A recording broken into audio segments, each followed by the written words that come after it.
A gente vai falar um pouquinho sobre esses dois fundos imobiliários que provavelmente se você clicou nesse vídeo é porque ou você tem eles na sua carteira ou você planeja ter eles agora, que eles estão muito descontados. A gente vai ver se ele é uma oportunidade ou não. Por que que a gente vai fazer dois fundos imobiliários no mesmo vídeo? Normalmente você sabe, você que me acompanha há mais tempo, que eu pego um ativo, seja ele fundo imobiliário, ação, ETF, qualquer coisa do tipo, a gente destrincha num vídeo de 30 minutos. Só que com o momento de queda, crise, tudo caindo, um monte de gente perguntando, mandando mensagem no direct do Instagram. Inclusive, se você não segue Instagram, segue lá, que eu abro caixinha de perguntas. Você pode fazer algumas outras perguntas mais específicas. Muita gente mandando aqui mensagem nos comentários também. Muitos alunos perguntando algumas decisões tomadas. Eu resolvi, nesses próximos 10 dias aí do canal, 20 dias, depende muito mais de vocês do que de mim, fazer análises mais pontuais. Então, eu vou tentar fazer esses vídeos aí com menos de 15 minutos, 20 minutos, pelo menos, né?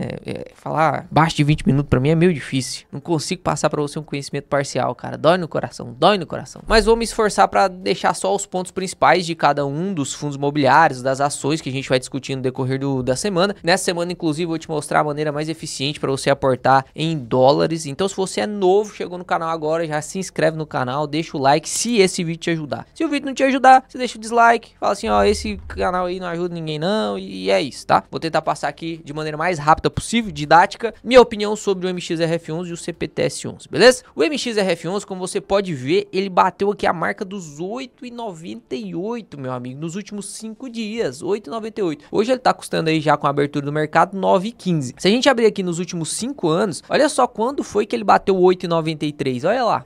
Lá na crise, né? Ele tava custando lá seus 13,66 e caiu aí os 34%, batendo a marca de 8,93. E agora ele bateu novamente ali os seus 8,93, né? Naquele ponto que eu mostrei pra vocês aqui nos últimos 5 dias. E aí muita gente tá perguntando, pô, Léo, o MXRF11 é um fundo de ancoragem de papel ou não é? Ô, Léo, e agora? Tá a oportunidade de compra ou não tá? E essa queda aí é porque realmente o fundo imobiliário tá descontado por conta do cenário macroeconômico ou realmente é porque o fundo imobiliário tem algum problema? Nesses momentos de queda, muitas pessoas são pegas de surpresa. Cuidado pra você não ser uma delas. Ó, nem tudo que cai é oportunidade. Tá aqui na canecona aqui, ó. Inclusive, se você quiser ter acesso aí às canecas da geração de dividendos, os café, o melhor café. Olha só que eu comprei um café brabo aqui agora. Eu ainda não experimentei ele, mas vou experimentar pra ver se ele é melhor que geração de dividendos. O café da geração de dividendos, até agora, nota 10. Não é porque é o da geração de dividendos, não. Mas sim porque ele é nota 10, que ele é da geração de dividendos. Então, se você quiser experimentar o café que eu tomo aí, ter acesso a caneta, o caderno aí da geração de dividendos, vou deixar o QR Code aqui só pra você olhar lá na loja. Então, retomando aqui nosso pensamento, você tem que tomar cuidado pra que quando as coisas caírem, você não pensar que é oportunidade. Tem muita gente que eu sei, e provavelmente você, alguns de vocês, né, deve se enquadrar nisso aí. Aí eu olho lá minha carteira, dentro da minha carteira eu vejo o que mais tá caindo, eu compro o que tá mais caindo. Não, pô, aí não é assim não. Você tem lá 10 fundos imobiliários, o fundo imobiliário que tá mais caindo é o que você vai comprar? Não é assim que funciona. Não é o que cai mais que é mais oportunidade. A queda pode sujeitar uma oportunidade, a queda pode ser realmente uma oportunidade? Pode, mas às vezes pode ser que o fundo realmente é ruim, às vezes pode ser que realmente a ação agora deu bobeira, às vezes pode ser que o grande volume de capex, o pouco de distribuição de dividendos fez com que a empresa desse uma desvalorizada mesmo do valor da cotação. Às vezes pode ser realmente a fragilidade da empresa, às vezes pode ser a mudança de fundamento do fundo imobiliário. Então você tem que analisar, você tem que entrar lá no RI, que é a relação com os investidores, analisar os relatórios, os fatos relevantes, as assembleias, tá? Então o que a gente vai fazer aqui dentro do MXRF11? Eu abri aqui o relatório do MXRF11 e eu vou me deter nessa parte aqui do MXRF11. Como você pode ver, ele tem 78% da sua carteira de CRIs. CRIs são certificados de recebíveis imobiliários. Para que servem os CRIs, Léo? Os CRIs são a maneira mais eficiente de você investir na renda fixa. Mais eficiente de você investir na renda fixa. Por quê? Porque através dos fundos imobiliários, ao invés de você ir lá e comprar diretamente e investir diretamente na renda fixa, pagando imposto de renda, tendo aquela menor liquidez, se você indexar taxas mais altas, você olha para o fundo imobiliário, que foi um veículo utilizado para poder investir em renda fixa de maneira mais efetiva no setor imobiliário. Por isso que é um CRI, Certificado de Recebível Imobiliário. E aí, quais são os benefícios de você investir no CRI através dos fundos imobiliários? É porque os fundos imobiliários ele tem um fluxo de caixa e ele faz distribuição mensal, isenta de imposto de renda. Então a gente consegue, né, uma melhor efetividade, fazendo o mesmo, é a mesma coisa. O fundo de papel é praticamente a mesma coisa que renda fixa. Só não é a mesma coisa porque ele é um veículo para investir em renda fixa dentro da renda variável. Então ele fica variando, né, o seu preço de cotação, assim como também a renda fixa fica, né? Se você não sabia, eu vou te ensinar aqui nesse canal que até a renda fixa não é fixa. A única coisa fixa dentro da renda fixa é o pós-fixado, é o Selicão lá, é o CDI. O resto não é fixo não, meu amigo. Se você não sabia disso, já anota isso aqui pra você tirar dúvida comigo nos próximos vídeos, beleza? E aí perceba, dos 78% da da carteira dele, esses CRIs, eles estão indexados a algumas taxas. Porque quando você vai investir na renda fixa, você tem que indexar alguma taxa, né? Renda fixa é fixa em alguma taxa. Então, por exemplo, o pré-fixado, ele é fixo na taxa pré-fixada. O tesouro híbrido, ele é fixo a pós-fixado e parcela pré-fixada. Então, normalmente esse índice pós-fixado pode ser de CDI, essa parcela pós-fixada pode ser IPCA, pode ser um monte de taxa. E aqui no caso do MXRF11, ó, 73% do book dele de CRIs é indexado ao IPCA. É indexado ao IPCA. Então, é normal neste momento em que a taxa de juros está lá em cima, né? E apesar de não estar contendo como a gente esperaria a inflação, é esperado que os fundos imobiliários que têm mais participação do book dele de IPCA renda menos do que aqueles fundos imobiliários que têm mais indexados a CDI. Lembra que o CDI ele segue a Selic. Ai, Léo, tá ficando complicado demais. Pois é, isso é mais um sinal de que você tem que se inscrever no canal, né? Porque o pessoal que acompanha aí os últimos 10 vídeos do canal não tem essas dúvidas mais. Eu sei que às vezes Deus toca no meu coração pra me explicar pra quem não sabe de nada. E aí eu fico assim, pô, será que realmente eu tenho que fazer isso ou será que é a pessoa que tem que se dedicar um pouquinho mais? Porque aqui eu tô passando ouro, meu amigo. Aqui eu tô ensinando coisa que curso pago não ensina, não. Então, se você não sabe nem o que é CDI, nem o que é IPCA, eu já ensinei isso aqui no canal. É só você realmente se esforçar, assistir os últimos 30 vídeos do canal, que eu tenho certeza que você vai economizar no mínimo uns 10 mil reais comprando curso. Isso eu não tenho dúvida. Ou seja, se o fundo imobiliário está indexado a CDI, por exemplo, KNCR, ele é um fundo imobiliário que está indexado sobre o book de CRI tudo a CDI. Ele vai render mais do que os que estão indexados a IPCA, mais 5. Quer ver? Presta atenção aqui comigo. A taxa de aquisição média aqui do MXRF11 foi de 8,46, certo? Então tá rendendo 8,46 mais o IPCA, que tá 4,47. Então vai render ali seus 12, quase 3%. O KNCR tá rendendo CDI mais 3%, CDI mais 2,5%. Então o CDI agora tá de 12,25 mais 2,5%, tá rendendo 14,5%. Então é difícil os fundos, nesse momento, que rendem IPCA, bater os fundos que rendem CDI. A não ser que o spread seja muito alto, que é essa taxa aqui que eles colocam. IPCA mais. Esse mais é o spread que a gente chama. Então IPCA mais 3, o spread é de 3. IPCA mais 5, o spread é de 5. IPCA mais 8. Opa, quase fui bagunça. É spread de 8. Quanto maior o spread, mais risco tem dentro do fundo imobiliário. Então o fundo imobiliário, o MXRF11, ele ficou muito conhecido e muito adquirido. Inclusive ele é o fundo imobiliário mais famoso da bolsa. É o que mais tem cotista, mais de 1.200.000 cotistas. Ele ficou muito conhecido porque ele criou um book de CRIs muito seguros. Então é o que a gente chama de high grade. Quando o fundo ele é muito seguro, a gente não tem muita dúvida do fundo, não tem muita inadimplência no fundo, não tem problema no fundo, a gente chama de high grade, beleza? Então aqui a gente pode perceber que o MXRF11, meu amigo, não tem nada de errado com ele, não. O que tá fazendo esse PVP aí do MXRF11 cair? Se a gente filtra aqui na Ward, você vê que o MXRF11, que é um fundo de ancoragem, que normalmente aparece lá na posição 30, ele tá aqui na posição 6. Ele tá atrás de alguns fundos aqui que tem umas taxas mais altas que conferem mais risco a você. Dos fundos mais seguros, ele realmente ali, se a gente fosse filtrar aqui fundos mais seguros, ele seria o primeiro lugar. Então realmente tá bem barato, né? O KNSC também é um bom fundo, o KNUQ também é um bom fundo, mas o MXRF11, que é o famosinho da galera aí, inclusive você consegue ver a diferença de liquidez média, né? Olha isso aqui, cara, 18 milhões, é loucura mesmo, né? É um fundo muito negociado. Consegue perceber que ele realmente tá com PVP normalmente negociado acima de 1, ele tá com PVP de 0,95, ou seja, descontado sem motivo. Nem tudo que cai é oportunidade, mas o que cai sem nenhum motivo racional é a oportunidade. Então hoje, por conta do cenário macroeconômico, você consegue comprar o MXRF11 mais barato. Ele tem 10% da sua carteira de quê? Fundos imobiliários. Os fundos imobiliários estão caindo, né? Então essa parte aqui da carteira do MXRF11 também está caindo. Mas isso não é o responsável, sozinho, ele não é responsável por toda a queda do MXRF11. Então tem medo de mercado, tem medo da dominância fiscal, tem medo da política fiscal brasileira. Todo esse medo macroeconômico, com o Banco Central, né, ali aumentando taxa de juros, isso dificulta a empresa como um todo, a empresa brasileira como um todo, então vai prejudicar também os fundos imobiliários. A taxa de juro longa lá batendo seus 15%, que é inversamente proporcional com o rendimento dos fundos imobiliários, né? Você consegue ver que realmente todos os fundos imobiliários estão sendo pressionados para baixo. Então tá tudo caindo. Dentro desses que estão caindo, tem os que estão caindo só por conta disso, que são as oportunidades, e tem os que estão caindo porque são tão pressionados para baixo que rompe algum fundamento. Rompeu um fundamento. Pô, esse fundo imobiliário vendia sorvete. Agora ele não tá conseguindo mais vender sorvete porque o sorvete tá muito caro. Agora ele não consegue vender, então agora ele tá vendendo, sei lá, picolé também. Perdeu o fundamento, perdeu o fundamento. Às vezes perder fundamento é bom ou é ruim? É sempre que é ruim, Léo? Não, não é sempre que é ruim. Às vezes mudar o fundamento, ele pode melhorar o fundamento do fundo. Por isso que é sempre muito importante você aprender a analisar isso. Por isso que é sempre muito importante você acompanhar canais, e eu não tô falando só do meu aqui não, mas você acompanhar canais que lê relatório gerencial com vocês, que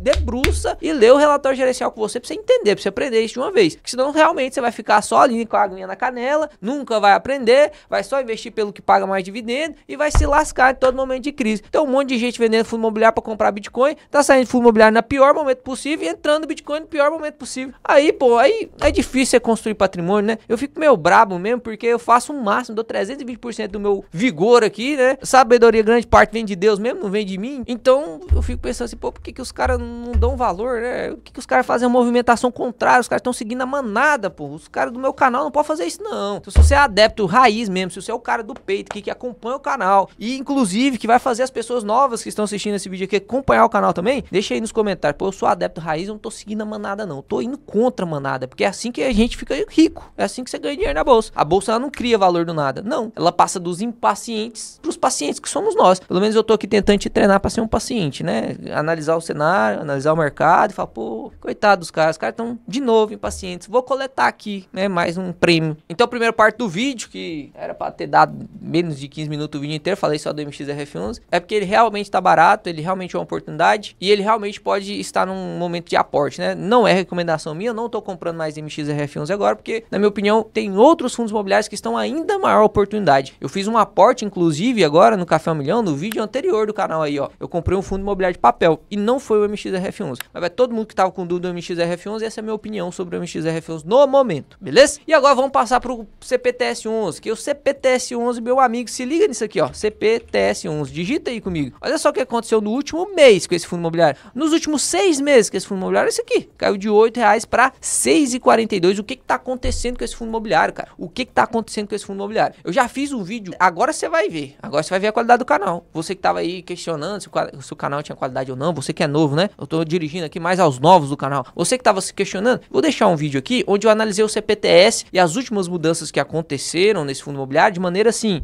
realmente destrinchando o fundo imobiliário. Então tá aqui o vídeo, depois você clica lá pra você assistir, depois que acabar esse vídeo, vou te dar agora as atualizações do que aconteceu de lá pra cá, né? Porque lá eu gravei do que tinha de atualização do dia pra trás, né? Agora eu tô pegando lá daquele dia, trazendo pra cá. Só pro vídeo ficar bem amarradinho aqui, vou te falar de maneira bem resumida quais foram as mudanças do CPTS. Se quiser saber mais sobre eles, se você tem na sua carteira, é obrigatório assistir esse vídeo, beleza? Primeira coisa, o fundo imobiliário ele trocou a taxa de administração, o que chateou muita gente. E aí essa taxa de administração ela tem que ser muito bem observada. Ele trocou a taxa de administração um pouco mais para baixo e adicionou uma taxa de performance. E essa taxa de performance é de 100% CDI. Muita gente olhou o 100% CDI e falou assim, pô, mas uma taxa de 100% CDI, cara, de performance, eu invisto no CDI mais um, eu consigo bater. Que gestor é esse que quer bater uma taxa de 100% CDI? Todo mundo ficou brabo, ficou brabo. E se você realmente olhar só por essa parte, você também vai ficar brabo, concorda comigo? Pô, eu vou pagar o administrador para investir por mim, porque a gente não tem essa capacidade do gestor de fazer esses negócios com esses CRIs milionários, ele precisa de um patrimônio maior. Então você vai pagar o gestor, né, essa taxa de administração para ele fazer os investimentos. E aí ele fala assim, eu vou cobrar uma comissão por tudo que passar 100% CDI. Aí você olha pra ele e fala assim, ué, meu camarada, mas 100% CDI é muito fácil de bater. Só que essa é a visão de quem não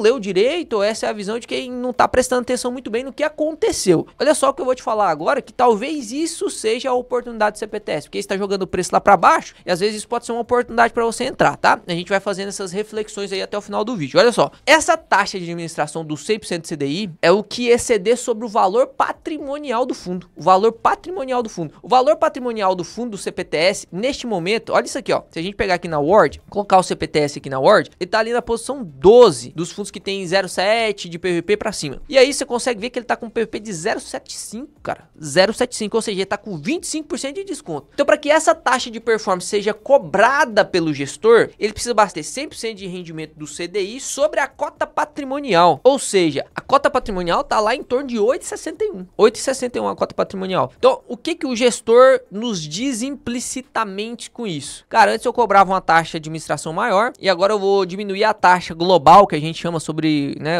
todo o patrimônio ali do fundo. Eu vou diminuir essa taxa para ficar mais barata, a taxa de administração para vocês, mas eu vou adicionar uma taxa de performance 100% CDI. No momento atual é bom isso? No momento atual é bom isso, pô. Por quê? O fundo imobiliário CPTS11, ele é indexado a grande parte de sua carteira em PCA, praticamente todo PCA. Ele não tá conseguindo bater esse rendimento nem agora nessa cota, né, nesse valor de cota. Ele não tá conseguindo bater esse rendimento. Então ele vai dar uma diminuída diminuída na taxa de administração, pelo menos no curto prazo. Quando a taxa Selic cair, que não vai ser por agora, vai demorar um mínimo uns 2 anos aí, até 2026, final do governo Lula, a gente vai ver essa taxa Selic alta ainda. Não vai ter como diminuir, talvez até 2 dígitos até o final do governo Lula, né? E aí, com a redução da taxa Selic, vai ficar mais fácil pro CPTS bater 100% CDI sobre a cota patrimonial. E aí sim, a taxa de administração vai começar a ficar mais cara. Será que, olhando de maneira esperta agora, tá? Você é um investidor, você tem que ser um cara esperto, né? É lógico que você tem que fazer suas análises e tentar ter mais esperteza nas tomadas de decisões que você vai fazer. Envolve risco isso aqui? Com certeza, o CPTS é muito, umas 10 vezes mais arriscado que o MXRF11, tá? Por isso que ele oferece mais potencial de ganho. Ele tá, inclusive, rendendo mais dividendo porque ele tá muito barato, tá muito descontado. Então, se você compra o MXRF11 agora, descontado a esse preço aí, né? E o fundo imobiliário continua entregando esse rendimento e consegue reverter as outras coisas que eu vou te falar ali, que eu vou te mostrar no relatório. Ele vai ter uma grande valorização do seu valor patrimonial. E se o rendimento realmente bater 100% CDI sobre a cota patrimonial, com toda a valorização que você teve, além dos dividendos que você recebeu, você pode se desfazer da posição. É lógico que vai ter um custo de oportunidade, mas você vai ter um rendimento grande, né? A taxa Selic provavelmente não vai ceder tão cedo. Você vai ter oportunidades talvez até para aproveitar isso. Então é lógico que tem risco aqui. Os dois fundos eu tenho na minha carteira, tanto o MXRF11 quanto o CPTS. O CPTS tá em quarentena, eu tô tentando olhar ali o que o fundo tá querendo fazer. Porque ele soltou uma assembleia e esse é o segundo ponto que fez o CPTS cair. O primeiro, mudança na taxa de administração. Ficou muito confuso para muitas pessoas. Pareceu que o gestor tava querendo só ganhar mais dinheiro da gente, o que não é isso no curto prazo. No longo prazo pode até ser, né? No curto prazo não é isso que aconteceu. Na verdade vai diminuir a taxa. Você pode aproveitar de esperteza para comprar agora, quando começar a subir a taxa você vender, né? Vai ter valorização. Afinal tá cobrando taxa de performance, tá rendendo mais sobre a cota patrimonial. Teoricamente não vai custar esse mesmo preço que tá custando agora. Segundo ponto que fez ele desvalorizar foi a mudança de fundamento. A gente sabe se essa mudança de fundamento foi boa ou ruim? Não, nós não sabemos ainda. Mas, inegavelmente, ele se tornou um fundo imprevisível. Ele se tornou um fundo imprevisível, na minha opinião. Ele se tornou um fundo de multi-estratégia, os famosos hedge funds. Antes, ele tinha que ter 30% no margem de fundo imobiliário e 70% de CRI. Essa era a regra dele, né? O fundamento dele era 30% no margem de fundo imobiliário, o resto tudo CRI. Aí tinha um pouquinho de caixa ali. Mas, basicamente, um fundo de papel puro. Fundo de papel puro. Agora ele tem permissibilidade para investir em imóveis reais, ele tem permissibilidade para investir mais em fundos imobiliários, até 60%. Ele tem, né, permissibilidade para fazer múltiplas estratégias. A gente não sabe agora qual que é a característica do CPTS. Quer dizer que ele vai usar desse direito? Não. Ele tem o direito. Eu tenho o direito de comprar picolé, mas eu continuo comprando sorvete, porque eu gosto mais de sorvete. Então pode ser que ele não use essa estratégia. Tá muito previsível. Por isso que quarentena na minha carteira no momento. Da última vez que ele fez uma troca de fundamento, ele trocou esse fundamento lá em 2016 para 2018, ali naquele momento. Ele era um fundo high yield, então ele investia em crédito muito arriscado, e ele se transformou num fundo high grade, então investindo em créditos mais seguros. Então ele não tem problema com inadimplência.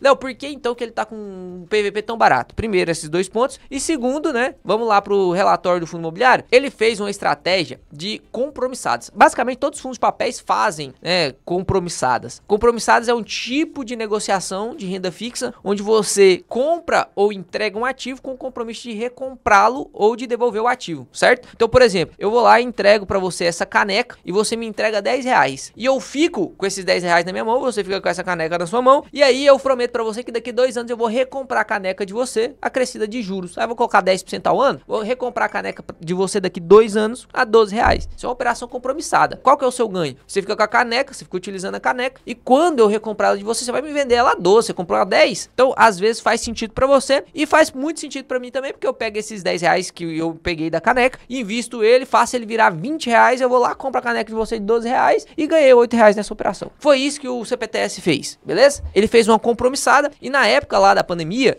o IPCA tava disparado e o CDI tava muito baixo. Olha só que bonito, né? O CDI tava lá de 4% e taxa IPCA 12%. E aí ele foi lá, fez um compromissado indexado CDI. Ele trocou a caneca e falou assim, ó, vou pagar juros de CDI. E aí ele pegou o investimento dele e colocou para render IPCA. No começo foi bom demais, porque ele rendia 14%, pagava 4%. Certo? Aí 10% de lucro. Só que aí reverteu a taxa, né? A taxa do IPCA começou a cair e a Selic começou a subir. Aí agora ele tava pagando 14% de juros e ganhando 4% de juros. Ou seja, ficou negativo. Então aqui você consegue ver que o resultado foi muito bom lá em 2021 e depois começou a ficar negativo, ó. Até hoje, né? Tá negativo aí. Agora, como que ele vai resolver esse problema? Esse problema aqui, cara, ele só resolve quitando essa alavancagem, né? Não tem o que fazer. Ele tem que desfazer essas operações compromissadas. Senão ele vai ficar sempre no prejuízo. Quando ele for recomprando essas compromissadas, ele vai resolver esse problema. foi um erro do fundo, um erro entre aspas, porque quando tava muito bom todo mundo tava gostando, né? Agora que deu essa reversão de taxa, realmente a gestão provavelmente entendeu que ele não pode fazer esses tipos de risco apostando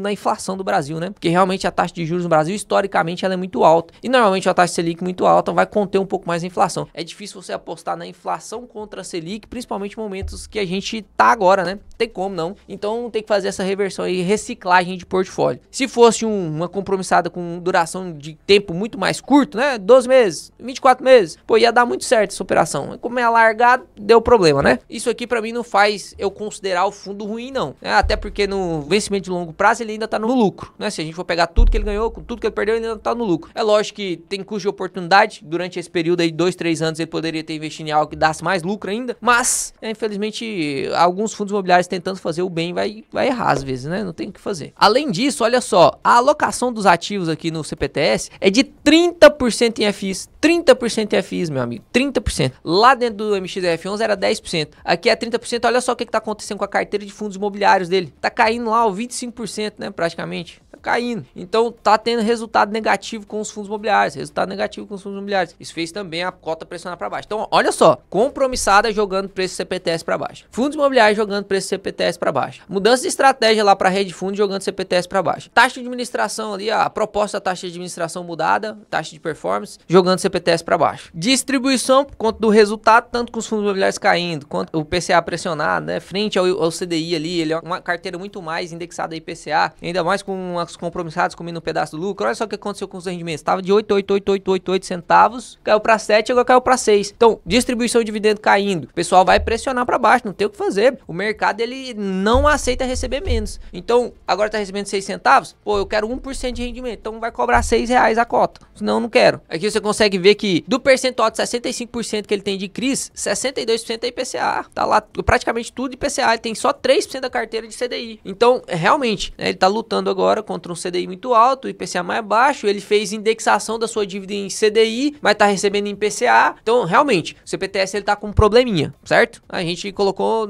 quase não coube nos dedos de uma mão os problemas do CPTS. Tá com problema? Tá. Mudou o fundamento? Mudou. Foi bom ou foi ruim? Não sabemos ainda. Taxa de administração ficou mais barata agora, mas vai ser mais cara no futuro. Será que tá na hora de investir no CPTS 11? Cara, se a gente olhar pra tabela de sensibilidade do fundo, realmente você tá ganhando dinheiro pra caramba investindo. Agora você tá indexando assim absurdamente, né? Com o fundo a R$6,42, cara, ele estaria aqui, ó, tabela de sensibilidade. IPCA mais 14% se você investir. Não é que ele comprou os IPCAs mais 14, os CRIs indexados a IPCA mais 14. Ele comprou os CRIs indexados a IPCA mais 10, né? IPCA mais 10 é um pouco já mais arriscado. Middle grade ali, né? Não existe essa nomenclatura, mas ficaria ali entre o high grade e o high yield. Na metade ali do risco. Só que, como você tá comprando é muito descontado, 25% descontado, pô, sua taxa, nominalmente falando, sobe, né, 25% ali do rendimento que você vai conseguir. Então, realmente, você tá tendo uma rentabilidade muito alta aqui no CPTS, de IPCA mais 14. Lógico, tem risco? Com certeza. Acho que ficou bem claro aqui falando que tem risco, né? Não é recomendação de investimento. Inclusive, na minha carteira, eu não tô investindo mais em CPTS 11 agora. Tô só aguardando um pouquinho. Diminuir um pouquinho o preço médio ali daquele vídeo que eu gravei pra vocês um pouco antes, né? Então, vou deixar o vídeo aqui, ó, tá, pra você ir lá e estudar bem direitinho o CPTS, porque isso pode ser uma ótima oportunidade. Pode ser uma ótima oportunidade. Se ele resolver problemas. Ele não é um fundo, basicamente, de risco puro, porque os problemas não estão tão difíceis de resolver. Mas, tem risco embutido, com toda certeza, que você não tá totalmente confortável pra investir no fundo. Você vai ter que confiar um pouquinho na gestão pra você investir nesse fundo. Eu não sei se o vídeo ficou de 20 minutos, né? Eu gosto muito de conversar aqui com vocês. Eu gosto muito de tentar passar o máximo de ensinamento possível. Se não for menos de 20 minutos, perdeu aí aos novos, né? Porque eu sei que os novos do canal não estão acostumados a vídeos tão longos de investimento. Mas se você ficou até o final, meu amigo, parabéns pra você. Com certeza você vai ser um investidor profissional, você vai ser um investidor assim de alto nível. Tenho certeza que você vai aprender muito nesse canal. Você pode contar comigo e eu espero contar com você aí para deixar o like e se inscrever no canal, beleza? Até mais, investidores. Até o próximo vídeo que será excepcional.